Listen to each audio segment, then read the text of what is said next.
Salut à tous! Aujourd'hui, on va décortiquer deux sujets qui, à première vue, n'ont vraiment rien à voir. D'un côté, on a l'affaire Steve Wuto au Bénin, une histoire qui fait beaucoup de bruit et qui divise pas mal. Et de l'autre, on va découvrir Garesis, une solution numérique pensée pour organiser la vie en groupe. Allez, c'est parti! Alors, la grande question que beaucoup se posent, que s'est-il réellement passé avec Steve Wuto?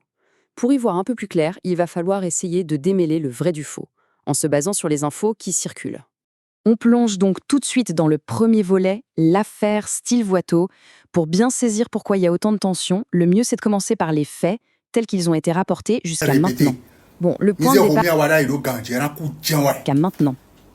de départ, c'est un fait assez simple. Steve Wuto, qui est bien connu pour ses vidéos qui tournent beaucoup sur Internet, a été arrêté par la police au Bénin. Et c'est vraiment cet événement qui a mis le feu aux poudres. Mais c'est là que ça se complique. Tout est une question de perception.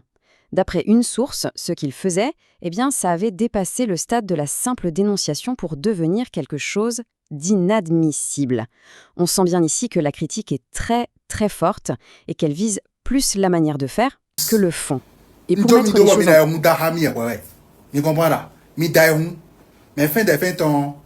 vais vous mettre à genoux. Je vais priver votre corps de son âme. Et pour mettre les choses en perspective, voilà des propos qui sont attribués à Steve Wuto lui-même et qui viennent d'une autre... Je suis plus fort que vous tous. Je suis plus fort que vous tous. Arrêtez de vous entêter. Lui-même et qui viennent d'une autre source. Des mots vraiment percutants, qui donnent l'image de quelqu'un de très défiant, presque dans la confrontation.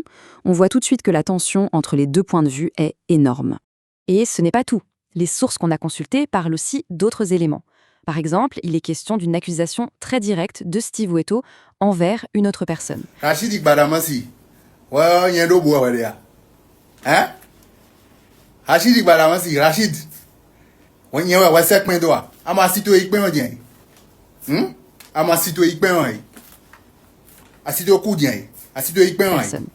mais aussi d'interrogations sur sa santé mentale, et il est même fait mention d'un internement récent.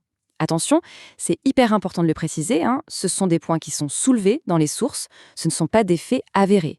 Bon, après cette affaire assez tendue qui touche aux dynamiques de groupe sur Internet, on va changer complètement de registre. On va s'intéresser à un outil qui, lui, est conçu pour organiser la vie des groupes, mais dans le monde réel. C'est le moment de découvrir Garesis. Alors, Garesis, qu'est-ce que c'est? C'est une solution qui a été mise au point par l'entreprise Cercle Delta. Et l'idée, elle est assez maligne.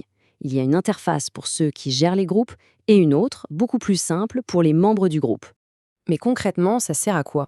Garesis, c'est une appli qui a été pensée pour simplifier toute la gestion d'argent au sein d'un groupe. Les cotisations, les paiements et même les systèmes de tontine. Le but, c'est vraiment de dire adieu aux prises de tête pour savoir qui a payé quoi. Et l'un de ses gros avantages, c'est que c'est super flexible. On peut tout gérer depuis un tableau de bord bien complet sur un ordinateur ou alors directement depuis son smartphone quand on est en déplacement. Tout est toujours à portée de main. Et là où c'est vraiment fort, c'est que ça s'adresse à énormément de monde. On pense bien sûr aux tontines ou aux groupes de microfinance, mais ça marche aussi pour les associations, les coopératives et même les communautés religieuses. En fait, l'outil s'adapte à plein de types de groupes différents. Voilà, pour ceux que ça pourrait intéresser, que ce soit pour une association ou pour tout autre projet de groupe, toutes les infos se trouvent sur le site du développeur, www.cercledelta.com. Allez, on arrive à la fin de notre tour d'horizon et on va voir comment ne rien rater pour la suite.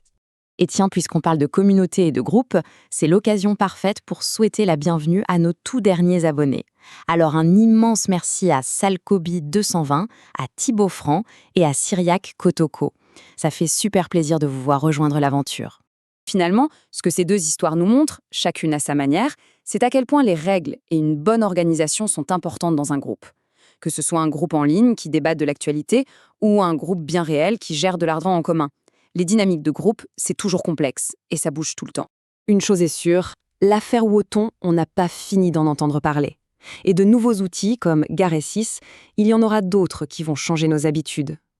Alors, pour ne rien manquer de ces évolutions et de nos prochaines analyses, le réflexe le plus simple, c'est de s'abonner. Merci d'avoir été là et à très vite.